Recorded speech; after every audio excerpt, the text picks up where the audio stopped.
Hey, what's up, guys? Today we're going to be starting on spheres. Spheres are very simple comparatively to cones and prisms and whatnot. One of the things that makes it kind of difficult is when we do inscribed shapes and whatnot, but overall, pretty simple. Let's get started. So first off, spheres are just three-dimensional circles. They're literally just a ball. One of the main points we have on here is my center, and the way we find our center is generally it's created with a little dot, and whenever there's a dot inside of your sphere, that's generally considered your circle. You name your sphere based on your center. One thing we know about our center, it is equidistant from every single point on my sphere, very much like a circle. So I can draw a radius to here, or even technically there's like a point over here because it's a ball.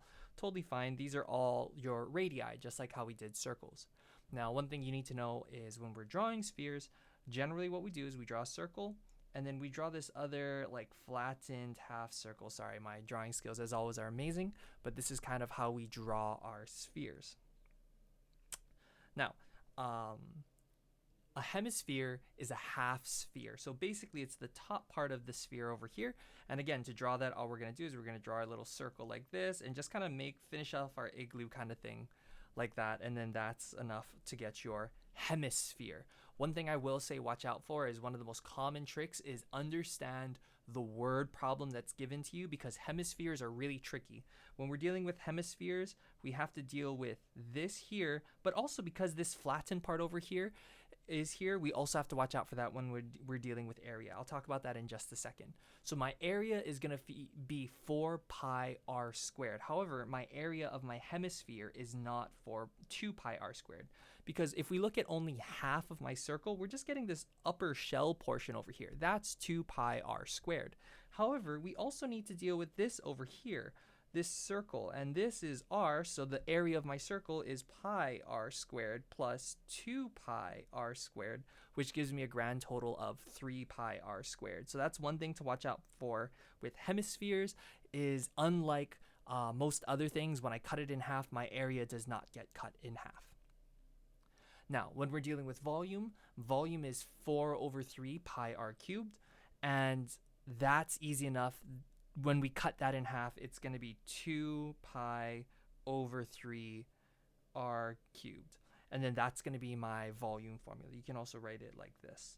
2 over 3 pi r cubed. That's my volume formula for my hemisphere. But again, make sure you know your area, make sure you know your volume, and watch out for hemispheres. When you are doing hemisphere problems, make sure that you understand the context of it. When we're doing our example problems, I'll talk a little bit more about that. Okay, moving on. This is one of the things that we have to deal with spheres. Just like when we had our cones and our prisms, we generally had some sort of right triangle as a way to hide information. The way we hide information here is with what's called plane intersections. Now, basically what a plane intersection is it says we take our sphere and we get a plane and we just cut it through. Now, a plane is basically, again, like a two-dimensional flat surface like this. So let's imagine you have like an orange or something, and you just get this plane and you slice it through. That's what this part over here is doing. It's showing us where it sliced through. And if you were to cut an orange like straight across like that, you would have this circular opening. And that's what this is called. This is called the circle created by the intersection of the plane. Once we have this, we generally draw the right triangle to that. And the right triangle is created by 3 parts. Number 1, it says start at my center and go to my sphere. That's going to be my radius of the sphere.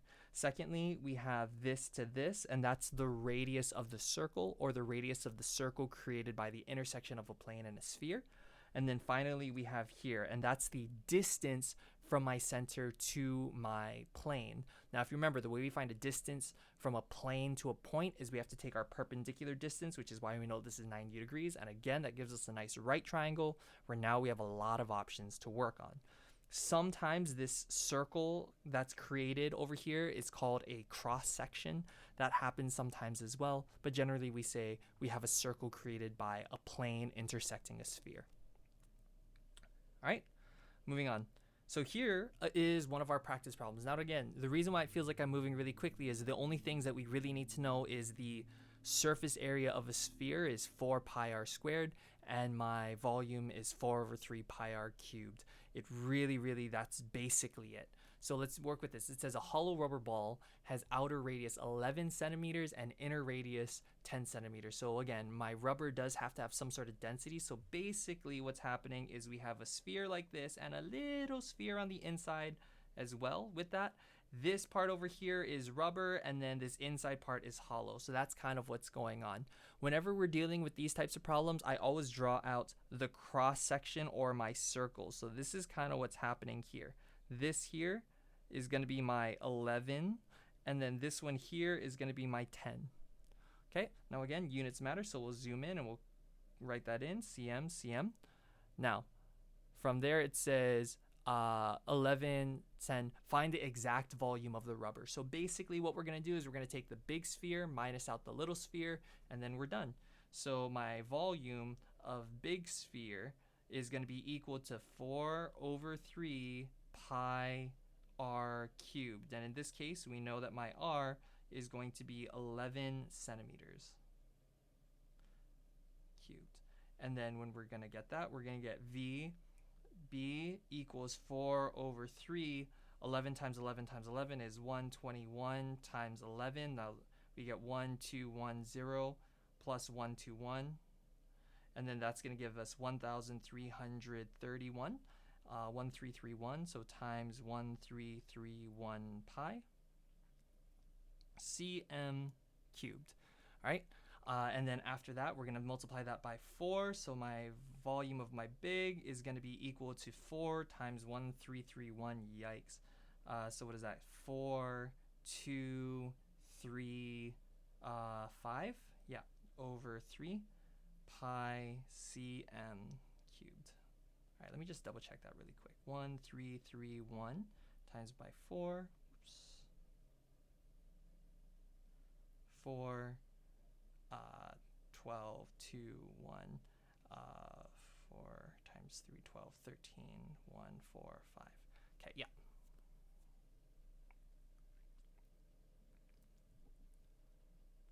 Now, once we're at this point over here, this is my volume of my big. Now let's find my volume of my small. Now I'm going to pause this here and just do the math, and then we'll just cut back.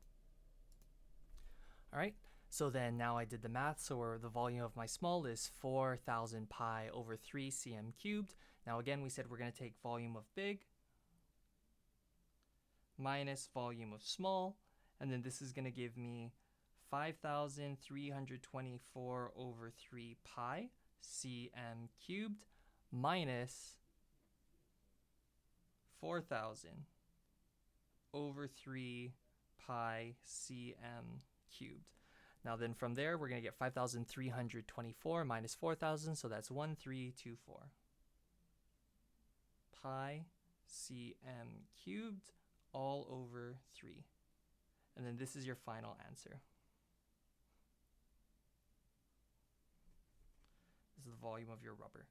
Now, from here, there are a few ways that you can tell whether this is divisible or not. I'm not going to necessarily go into that. You can plug it into a calculator, but if you plug it into a calculator, you do not want a decimal. And the reason you don't want a decimal is up here, it says find the exact volume, which is why I showed how to do all of my work over here. Now, this is a little messy. This isn't how I necessarily would do it. I wouldn't have shown this over here. I would have used a calculator, but the reason I did it is I wanted to show you how we can do it manually. This is a super common problem where we have a big sphere minus a little sphere, just to say we have this hollow ball or something. But generally, that's how this is going to work. Again, super standard, super easy problem. Let's work with a slightly more interesting problem. It says this: a hemispheric bowl with radius 10 is filled with water till the surface area of the water is 36 pi inches squared. How deep is the water? And this is a much more interesting question now. So that means we have some sort of hemispheric bowl like this with my radius is 10. And then we know that the surface area of this water is 36 pi inches squared. Now, the question is, how deep is the water? So we're trying to find this over here. So what I'm going to do is I'm just going to draw this dashed line. And what we know is this whole thing here is going to be 10 because this is the radius of my hemisphere as well. So all we have to do is we have to find out what is going to be this radius right here, as well as this over here. Now, again, I'm drawing this right triangle. The reason I'm drawing this right triangle is whenever I have this plane or this intersection inside of a sphere or a hemisphere, this is just one of the things that I really like to do. Apologies again. I know my drawings are really, really bad, but we make do with what we can. It's not easy drawing on my tablet necessarily with the setup I have. So from here, let's kind of get started. Now, the first question is, what is the radius of this circle? Now, we know that the radius of any circle, or the area of any circle, is pi r squared.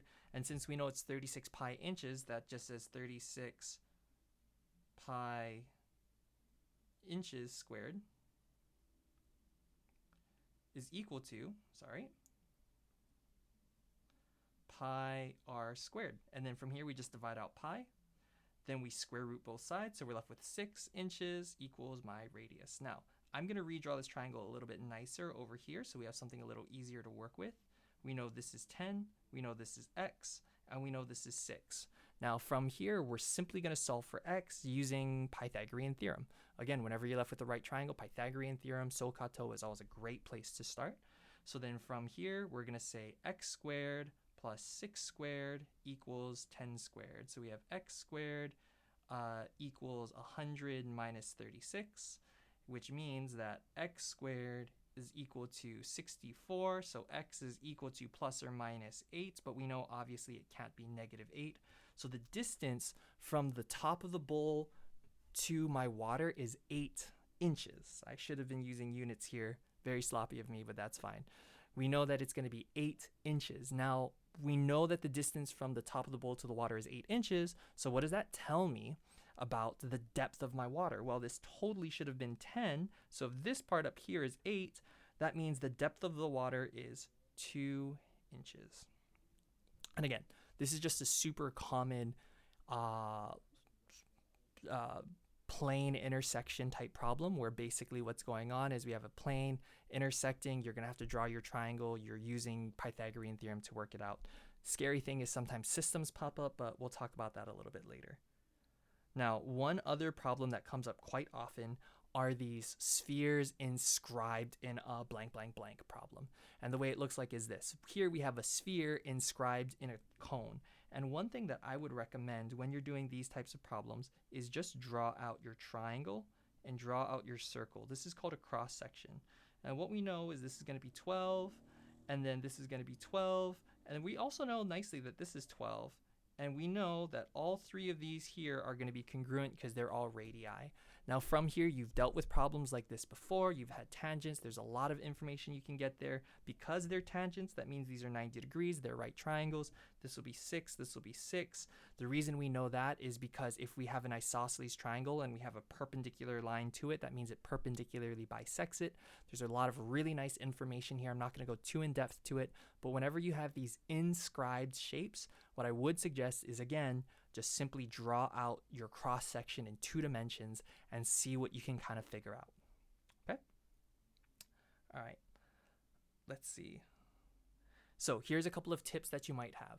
Number 1, whenever you're finding your volume, you need a radius. So if I ask you what's the volume of this, your first question should be, what's my radius? Secondly, to find an area, again, you need a radius. So if I say what's the area, immediately look for your radius.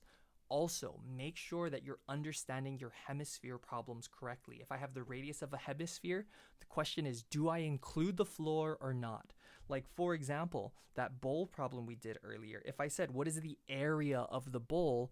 It would just be 2 pi r. I wouldn't need to include that upper area because the bowl doesn't have that covering on top. Now, if I said something like I have a solid metal ball and I slice it in half to create a hemisphere, then you would need to include that in the area. That's what I mean by make sure you're reading your problems carefully. Okay?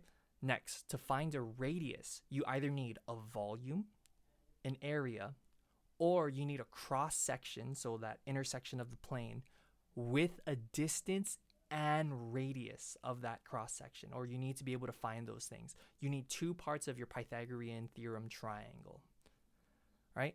Now, when you're working with inscribed shapes, always try to break it down into basic 2D shapes. So like that one we just did, instead of saying a sphere inscribed in a cone, we just say, hey, it's a triangle inscribed in a circle. Okay, if you have any questions, as always, feel free to let me know. hopefully this is getting a little bit better. I've been trying to take your guys' feedback on making your rundowns a little bit quicker and making these long videos a little bit more explanatory, especially with the type of problems that pop up. But the more information you give me, the more I can tailor it to you guys. All right, if not, have a great week. See you guys later. Make sure you guys stop by the Discord if you have any questions. All right, see you guys.